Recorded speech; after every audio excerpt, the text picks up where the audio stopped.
अस्सलामु अलैकुम वरहमतुल्लाहि वबरकातुहू। अल्हम्दुलिल्लाहि रब्बिल आलमीन वस्सलातु वस्सलामु अला अशरफिल अंबियाइ वल मुरसलीन नबीना व रसूलिना व हबीबिना मुहम्मदिन व अला आलिहि व अस्हाबिहि अजमाइन, अम्मा बाद। किसी भाई ने एक सवाल भेजा है, ये पहले भी कई दफ़ा सवाल भेजा गया है, तो इसलिए मुनासिब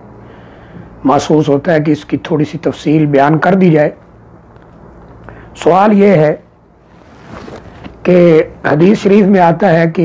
अगर कोई शख्स किसी के लिए खड़ा होता है ताज़ीमन,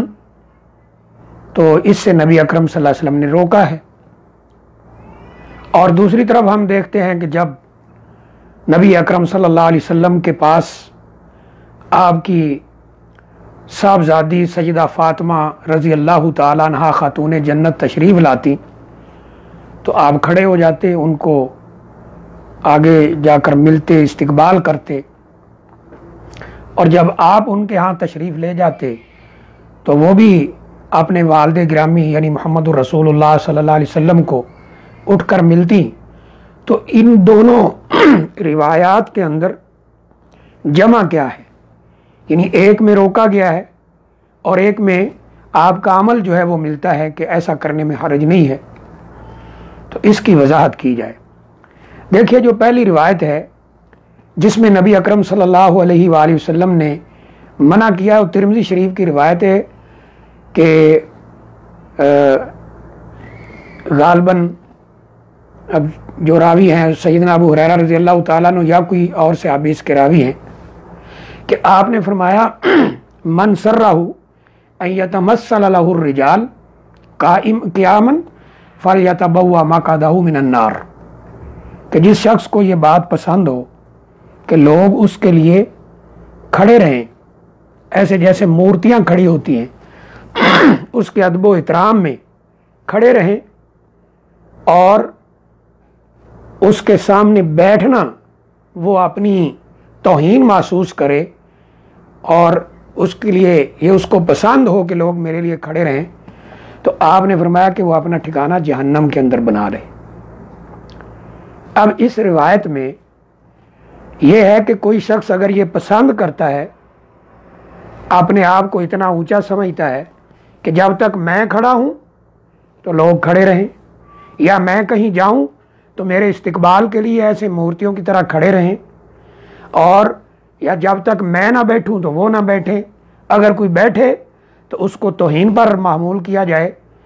ये जो कंडीशन है इससे नबी सल्लल्लाहु अलैहि वसल्लम ने मना किया है, और फरमाया अगर कोई ऐसा करता है या इस बात को पसंद करता है तो वो अपना ठिकाना जहन्नम के अंदर बना ले।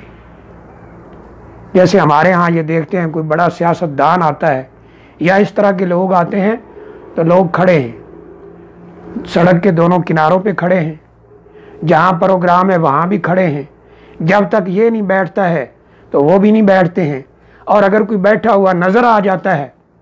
तो ये अपनी इंसल्ट महसूस करता है, तौहीन महसूस करता है। तो इससे नबी अकरम सल्लल्लाहु अलैहि वसल्लम ने रोका है। लेकिन जो दूसरी शक्ल है, किसी को मिलने के लिए खड़ा होना, इस्तकबाल के लिए खड़ा होना, वो और चीज़ है। नबी अकरम सल्लल्लाहु अलैहि वसल्लम ने खुद इसका हुक्म दिया है और आपका अमल भी इसी पर है। मसलन जब साद बिन मुआज़ रज़ी अल्लाह ताला अन्हु यहूदियों का फ़ैसला करने के लिए आए, क्योंकि उन्होंने खुद डिमांड की थी कि हमारा फ़ैसला वो करें, जब जंग अहज़ाब में उन्होंने गद्दारी की थी, तो जब आप तशरीफ़ लाए साद बिन मुआज़ रज़ी अल्लाह ताला अन्हु, तो नबी अकरम सल्लल्लाहु अलैहि वसल्लम ने खुद फरमाया कुमू इला सय्यिदिकुम, अपने सरदार यानी हज़रत साद रज़ी अल्लाह ताला अन्हु का इस्तकबाल करो। ये अंसारियों को हुक्म मिला था कि अपने सरदार का इस्तकबाल करो। इसी तरह जब काब बिन मालिक रज़ी अल्लाह ताला अन्हु और उनके साथ जो दो सहाबा इकराम जंग तबूक से पीछे रह गए थे और नबी सल्लल्लाहु अलैहि वसल्लम ने सोशल बाइकाट का हुक्म दे रखा था, उनकी तौबा जब कबूल हुई तो جب وہ مسجد نبوی میں تشریف لائے تو طلحہ بن عبید رضی اللہ تعالیٰ عنہ آگے بڑھ کر ان کو ملے، مبارکباد دی، اور نبی صلی اللہ علیہ وسلم جب سیدہ فاطمہ رضی اللہ تعالیٰ عنہ کے گھر جاتے تھے تو وہ آپ کو اٹھ کر ملتی تھی، استقبال کرتی تھی، اور جب وہ آتی تھی تو آپ بھی استقبال کرتے تھے۔